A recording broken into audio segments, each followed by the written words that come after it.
what's up guys, welcome to the new video of economic vision, the only economic class for you।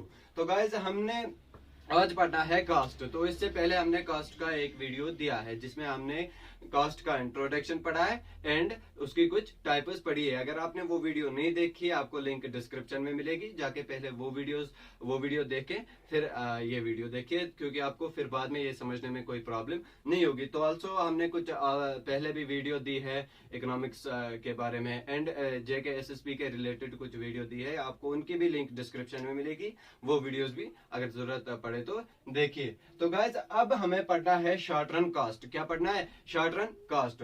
तो simply short run cost पढ़ने से पहले हम ये पढ़ेंगे कि शॉर्ट रन क्या हुआ। जैसे कि हमने पहले पढ़ा है प्रोडक्शन फंक्शन में कि शॉर्ट रन क्या हुआ। Short run is a period during which some assets are fixed and some assets are variable. तो शॉर्ट रन में क्या होता है कि हमारे कुछ एसेट्स, कुछ फैक्टर्स होते हैं फिक्स्ड एंड कुछ एसेट्स होते हैं वेरिएबल। तो शॉर्ट रन जो हमारा होता है वो एक छोटे से समय के लिए होता है, साल भर के लिए या 2 साल के लिए, टू लॉन्ग ये नहीं जाता है।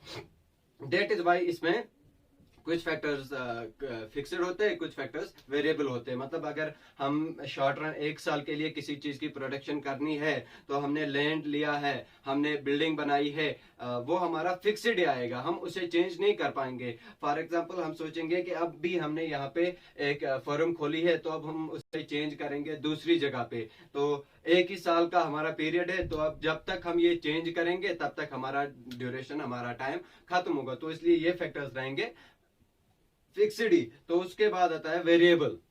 वेरिएबल क्या हुआ?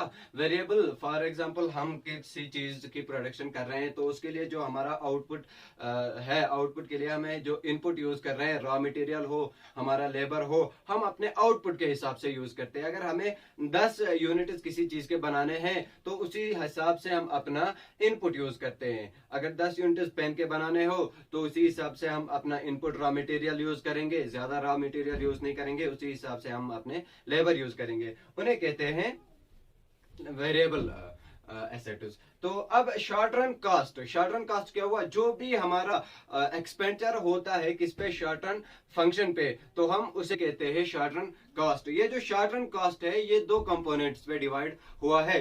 पहला कंपोनेंट है इसका total fixed cost and variable cost. क्या है? 2 कंपोनेंट है। पहला है फिक्स्ड कास्ट। क्या है? Fixed cost, fixed cost, and second one is variable cost, variable cost। अब फिक्स्ड कास्ट क्या हुआ एंड वेरिएबल कास्ट क्या हुआ? जैसे कि हमने पढ़ा कि शॉर्ट रन में कुछ एसेट्स होते हैं हमारे फिक्स्ड एंड कुछ एसेट्स होते हैं वेरिएबल। तो सिंपली जो हमारा, हम आगे इसको डिफाइन करेंगे अच्छे से, पहले मैं आपको हिंट देता हूं कि फिक्स्ड क्या हुआ एंड वेरिएबल कॉस्ट क्या हुआ। सिंपली जो हमारा खर्चा किस पे लगता है? फिक्स्ड फैक्टर पे, उन्हें कहते हैं हम फिक्स्ड कॉस्ट, एंड जो हमारा खर्चा लगता है वेरिएबल फैक्टर पे उन्हें कहते हैं हम वेरिएबल कॉस्ट। तो हमारा जो टोटल कास्ट यहाँ पे आता है शॉर्ट रन में, जो हमारा टोटल कास्ट आता है that is equal to total fixed cost plus total variable cost. क्या? Total fixed cost is equal to total cost is equal to total fixed cost plus total variable cost. Means हमारा short run cost total क्या होता है कि हमने कितना खर्चा variable पे लगाया, कितना खर्चा फिक्स्ड पे लगाया, दोनों को जब हम मिलाते हैं हमारा टोटल कॉस्ट निकलता है। तो चलो अब हम अच्छे से डिस्कस करते हैं हमारा फिक्स्ड कॉस्ट क्या हुआ एंड वेरिएबल कॉस्ट क्या हुआ। तो बात करते हैं फिक्स्ड कॉस्ट की। फिक्स्ड कॉस्ट क्या हुआ? फिक्स्ड कॉस्ट हम इन्हें सप्लीमेंट्री कॉस्ट भी कह सकते हैं या इनडायरेक्ट कॉस्ट भी कहा जाता है। अब ये फिक्स्ड कॉस्ट क्या हुआ? फिक्स्ड कॉस्ट वो कॉस्ट हुआ जो कॉस्ट हम किस पे करते हैं? फिक्स्ड एसेट्स पे। जैसे कि पहले मैं बता दूं, फिक्स्ड एसेट्स पे जो कॉस्ट होता है, क्या? फिक्स्ड एसेट्स और फिक्स्ड फैक्टर्स।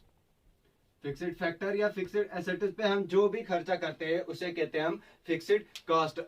फॉर एग्जांपल हम किसी चीज की प्रोडक्शन कर रहे हैं, क्या शॉर्ट रन में जब हम किसी चीज की प्रोडक्शन कर रहे हैं उसमें पहले हमारे कुछ कॉस्ट्स आते हैं फिक्स्ड, जैसे मैंने कहा जो चेंज नहीं हो सकते। अगर हमने कोई फर्म ओपन की है, क्या कोई फर्म खोली है, मैं मार्केट गया, मैंने सोचा यार साल भर के लिए मुझे एक फर्म बनानी है, एक फर्म बनाने का सोचा मैंने, एक फर्म खोली, तो उसके लिए मुझे चाहिए लैंड। क्या चाहिए? सबसे पहले मुझे जरूरत है लैंड की। किसकी जरूरत है? लैंड की। तो उसके बाद मुझे जरूरत है बिल्डिंग की, बिल्डिंग। एंड उसके बाद मुझे चाहिए मशीनरी। क्या चाहिए? मशीनरी। तो स्पेल मैंने ऐसे ही लिखी है। तो उसके बाद लेबर चाहिए एंड रॉ मटेरियल चाहिए। फॉर एग्जाम्पल सपोज लेते हैं मैं किस चीज की प्रोडक्शन कर रहा हूं, कारपेट्स की।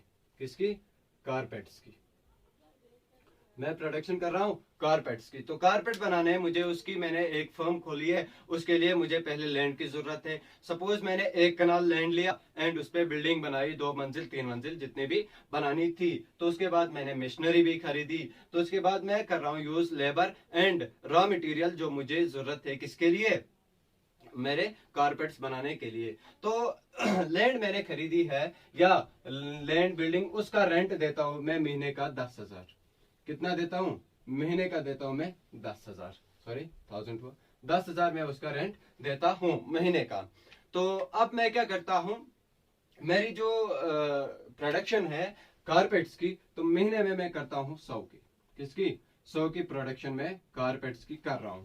क्या कर रहा हूं? 100 की प्रोडक्शन कर रहा हूं। तो यहाँ पे मैं फिक्स्ड एसेट जो मेरी बिल्डिंग है उसकी कॉस्ट क्या आती है मुझे? 10,000। तो अगर मैं महीने का 200 कर लूं, क्या कर लूं? 200 कारपेट्स बना लूं। क्या बना लूं? 200 कारपेट्स बना लूं। तो क्या मेरे फिक्स्ड कॉस्ट पे जो मेरा कॉस्ट होता है, जो मेरा रेंट होता है, उस पे कोई असर पड़ेगा? ऑब्वियसली नहीं पड़ेगा। क्यों? क्योंकि रेंट मुझे देना ही है, चाहे मैं वहां पे प्रोडक्शन 0 करूं, चाहे मैं प्रोडक्शन 100 करूं, चाहे मैं प्रोडक्शन 200 करूं, रेंट मुझे 10,000 है, 10,000 ही देना है। तो इसे हम कहेंगे fixed cost. Fixed cost simple वो कॉस्ट जो हमारे फिक्स्ड एसेट्स पे लगा है, वो हमारे आउटपुट के साथ चेंज नहीं हो सकता है, तो उसे कहते हैं हम फिक्स्ड कॉस्ट। अब मैं आपको एक एग्जांपल के थ्रू अच्छे से समझा देता हूं। एक कर्व बना लेते हैं हम, इसका कर्व के थ्रू आपको समझ आएगा। फॉर एग्जांपल मैं रेंट दे रहा हूं किसी बिल्डिंग, एक बिल्डिंग की रेंट। जब मैं दे रहा हूं, रेंट क्या देता हूं मैं? प्रोडक्शन। पहले मैं बात करता हूं प्रोडक्शन की। क्या करता हूं? प्रोडक्शन की बात करता हूं। मैं पहले प्रोडक्शन कर रहा हूं 1 की, उसके बाद मैंने 2 की, उसके बाद 3 की, उसके बाद 4 की। क्या की? 4 की। और रेंट दे रहा हूं यहां से मैं, कितना दे रहा हूं रेंट? 10,000। कंटिन्यू। 10,000, 10,000, 10,000। मतलब रेंट में कंटिन्यू 10,000 दे रहा हूं। तो प्रोडक्शन में बढ़ा रहा हूं, उससे मेरे इस फिक्स्ड कॉस्ट पे कोई असर नहीं पड़ रहा है। तो हम इसे कहेंगे फिक्स्ड कॉस्ट, जिससे हमारे आउटपुट की वजह से जिस कॉस्ट पे कोई इफेक्ट नहीं हो रहा हो, उसे कहेंगे हम फिक्स्ड कॉस्ट। यहाँ पे मैं प्रोडक्शन जब 1 यूनिट की कर रहा था, एक कारपेट बना रहा था, तब भी मैं 10,000 रेंट दे रहा था। जब 2 बना रहा था तब भी मैं 10,000 रेंट दे रहा हूँ। जब 3 बना रहा था तब भी मैं 10,000 दे रहा हूँ। एंड जब 4 बना रहा हूँ तब भी मैं 10,000 दे रहा हूँ। तो इसे हम कहते हैं फिक्स्ड कॉस्ट। तो अगर हम अब इसके कर्व की बात कर लें, इसका कर्व कुछ ऐसे बनेगा। यहां से हमारे प्रोडक्शन यूनिट प्रोड्यूस्ड 1 2 3 4। तो मैं रफली यहाँ पे बना रहा हूं। मैंने आपको पहले भी कहा है इकोनॉमिक्स में जब भी हम कर्व की बात करें तो कर्व होने चाहिए बिल्कुल अच्छे एंड मेजर करके, तब उनके मार्क्स अच्छे आते हैं। For example 2,000, 5,000, 8,000 and then 10,000। ये जो मेरा फिक्स्ड कॉस्ट है parallel to this, ये इसके पैरेलल आता है, तो इसमें मतलब कोई चेंज नहीं आता, ये एक स्ट्रेट लाइन है मेरे फिक्स्ड कॉस्ट की। टोटल फिक्स्ड कॉस्ट मतलब 10,000 था, 10,000 रहेगा, चाहे मैं इतने की प्रोडक्शन कर रहा हूं, इतने की कर रहा हूं, इतने की कर रहा हूं या इतने की कर रहा हूं। This may not change with change in output. Output में चेंज आने की वजह से इसमें चेंज नहीं होगी, इसे कहेंगे फिक्स्ड कॉस्ट। तो अब बात करते हैं हम टोटल वेरिएबल कॉस्ट की। तो अब बात करते हैं हम वेरिएबल कॉस्ट की, किसकी? Variable cost. वेरिएबल कॉस्ट क्या हुआ? जो भी कॉस्ट, जो भी एक्सपेंडिचर हम करते हैं किस पे? हमारे वेरिएबल एसेट्स पे। वेरिएबल एसेट्स मीन्स जो चेंज होते हैं उन्हें कहते हैं हम वेरिएबल कॉस्ट। जो भी हमारा एक्सपेंडिचर होता है, एक्सपेंडिचर होता है किस पे? वेरिएबल एसेट्स पे, उन्हें कहते हैं हम वेरिएबल कॉस्ट। अब ये वेरिएबल कॉस्ट क्या हुआ?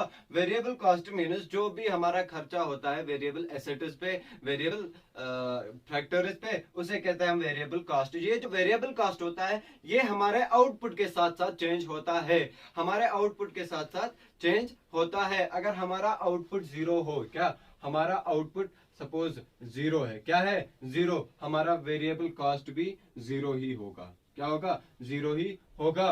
फॉर एग्जाम्पल वेरिएबल कॉस्ट में मैंने जैसे पहले भी कहा, क्या आता है? वेरिएबल एसेट में हमारा रॉ मटेरियल आता है। क्या आता है? Raw material. हमने एक फर्म खोली है तो उस पे हम कारपेटर्स बना रहे हैं। क्या बना रहे हैं? कारपेटर्स। मैं प्रोडक्शन नहीं कर रहा हूं, मैंने सोचा छोड़ो यार, इस महीने में प्रोडक्शन नहीं करूंगा, कोई भी प्रोडक्शन नहीं होगी, कोई भी आउटपुट नहीं लूंगा मैं। तो उस वक्त लाजमी है, जब मैं प्रोडक्शन नहीं कर रहा हूं तो मैं कोई एसेट रॉ मटेरियल यूज ही नहीं करूंगा। जब मैं रॉ मटेरियल यूज नहीं करूंगा तो उस पर मुझे खर्चा भी नहीं आएगा। क्या? खर्चा भी नहीं आएगा मीन्स अगर मैं प्रोडक्शन नहीं कर रहा हूं तो मेरी कॉस्ट क्या होगी? मेरा एक्सपेंडिचर क्या होगा? जीरो होगा। तो उसे कहते हैं हम वेरिएबल कॉस्ट। इन्हें आल्सो प्राइम कॉस्ट भी कहा जाता है एंड डायरेक्ट कॉस्ट भी कहा जाता है। कैसे? क्योंकि डायरेक्ट कॉस्ट जो है, हमने चीज दी एंड डायरेक्ट हाथ में चीज ले ली। फॉर एग्जाम्पल मैं मार्केट गया, मुझे कारपेट बनाने थे, उसके लिए मुझे जो भी मटेरियल लगता है मैंने वहां पे गया, पैसे दिए, उनसे वो मटेरियल खरीदा, उसे कहते हैं डायरेक्ट कॉस्ट। तो ये जो हमारा वेरिएबल कॉस्ट आता है, वेरिएबल कॉस्ट में क्या होता है? एसेट्स पे, जो वेरिएबल एसेट्स पे खर्चा करते हैं। फॉर एग्जांपल लेबर है हमारा, लेबर अगर हम प्रोडक्शन कर रहे हैं 2 यूनिट्स की, क्या कर रहे हैं? 2 कारपेट हम बना रहे हैं, तो उसके लिए हमें 2 ही लेबर जरूरत है। तो अब मैं चाहता हूं नहीं यार, महीने में मुझे 10-20 कारपेट बनाने हैं। तो जब 2 कारपेट मुझे 2 लेबर बना रहे हैं तो 20 कारपेट मुझे 20 लेबर ही बनाएंगे। तो जब मैंने लेबर इंक्रीज किया, क्या किया? लेबर इंक्रीज, तो डेफिनेटली मुझे वेजेस, मतलब जो लेबर को मैं वेज देता हूं या सैलरी जो है, सैलरी या वेज जो है वो भी इंक्रीज करना है। अगर अभी 2 को दे रहा था, अब 20 को देना है। अभी अगर 2 पे मैं 100 खर्च कर रहा था तो अब 20 पे डबल 2000, क्या कर रहा है? 2000 खर्च कर रहा है। तो दैट मीन्स हमारे आउटपुट के साथ साथ ये चेंज हो रहा है, इसे कहते हैं हम वेरिएबल कॉस्ट।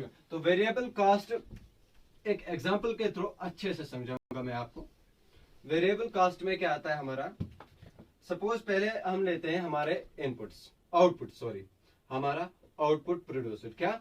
Output producer. हम जीरो आउटपुट बना रहे हैं। क्या बना रहे हैं? जीरो आउटपुट बिल्कुल नहीं कर रहे हैं। तो उस वक्त हमारा जो वेरिएबल कॉस्ट होगा वो भी जीरो ही रहेगा। क्यों? क्योंकि हमने कोई लेबर यूज नहीं किया, कोई रॉ मटेरियल यूज ही नहीं किया, तो उस पर हमें कोई खर्चा नहीं आया। तो उसके बाद हम एक यूनिट की प्रोडक्शन कर रहे हैं। क्या? एक यूनिट की प्रोडक्शन कर रहे हैं, तो उसके लिए हमें 2 लेबर की जरूरत है। 2 लेबर को हम सपोज एक लेबर को 1 रुपए देते हैं, तो 2 लेबर को कितने देंगे? 2 रुपए। तो जब मैं 2 बना रहा हूं तो मुझे लेबर बढ़ाने, डेफिनेटली, तो लेबर बढ़ाने, तो अब 2 जब खर्चा होता था अब डबल होगा 4। जब 3 बना रहा हूं, सेम ऐसे ही कारपेट्स 3 बना रहा हूं, तो उस वक्त मुझे लेबर बना रहे होंगे, लेबर क्या करने होंगे? 6 करने होंगे। तो एक लेबर को अगर 1 देता हूं तो 6 लेबर को 6 देने, सेम 4 कर रहा हूं तो उस वक्त मुझे 8 करने हैं। तो दैट मीन्स मेरे आउटपुट के साथ साथ कास्ट इंक्रीज चेंज होती गई। अगर मेरा आउटपुट 0 था, कास्ट भी 0। मेरा आउटपुट इंक्रीज हुआ और कास्ट भी इंक्रीज हुआ। मेरा आउटपुट डिक्रीज हो रहा है, कास्ट भी डिक्रीज हो रहा है। तो इसे कहेंगे हम टोटल वेरिएबल कास्ट। तो टोटल वेरिएबल कास्ट का कर्व कैसे बनेगा? इसका कर्व सिंपली सॉरी गलत बना, मैंने आपको पहले कहा रफली बोर्ड पे वैसा नहीं बन रहा है। तो 1 2 3 4 यहाँ पे मेरे आउटपुट्स क्या आ रहे हैं? आउटपुट्स आ रहे हैं। आउटपुट्स यहाँ पे मेरा टोटल वेरिएबल कॉस्ट आता है। क्या आता है? Total variable cost. पहले सॉरी 2 4 6 8 2 4 6 8। जब एक यूनिट में प्रोड्यूस कर रहा था तो उस वक्त कॉस्ट क्या हो रहा था? 2 यूनिट प्रोड्यूस कर रहा था, कॉस्ट 4। 3 यूनिट्स प्रोड्यूस कर रहा था, कॉस्ट 6। 4 यूनिट्स प्रोड्यूस कर रहा था, cost 8। That means simply increase होते जाएगा। क्या होता जाएगा? Increase with increase in output. Output increase होगा, कॉस्ट भी इंक्रीज होते जाएगा। अगर आउटपुट डिक्रीज होगा, यहाँ से अब मैं क्या करूंगा? अब मैं फिर से डाउन हो जाऊंगा। अब मैं 3 के करूंगा तो उस वक्त कॉस्ट फिर से 6 होगा, यहाँ से फिर से डाउन होगा। तो ऐसे हमारा बनता है वेरिएबल कॉस्ट का कर्व। तो ये था हमारे फिक्स्ड कॉस्ट का कर्व जो बिल्कुल पैरेलल था किसके? एक्स के पैरेलल था बिल्कुल। दैट मीन्स हमारे फिक्स्ड कॉस्ट जो चेंज नहीं होगा। ये लाइन दिखाती है हमारी कि हमारा फिक्स्ड कॉस्ट चेंज नहीं हो रहा है, सेम रहा, चाहे हम आउटपुट कितना भी करें। तो यहाँ दिखा रहा है जितना हम आउटपुट में चेंज कर रहे हैं उतना हमारा वेरिएबल कॉस्ट में चेंज होता जा रहा है। तो अगर आपको वीडियो में कोई भी इस टॉपिक में कहीं पे भी कोई भी प्रॉब्लम आ रही है या समझ नहीं आया, आप कमेंट सेक्शन में बता दे। बाकी अगर आपको वीडियो अच्छी लगी, लाइक कमेंट एंड शेयर करना। गाइज बहुत मेहनत कर रहा हूँ यार, प्लीज सपोर्ट करें, शेयर करें एंड अप्रिशिएट करने के लिए लाइक भी करें।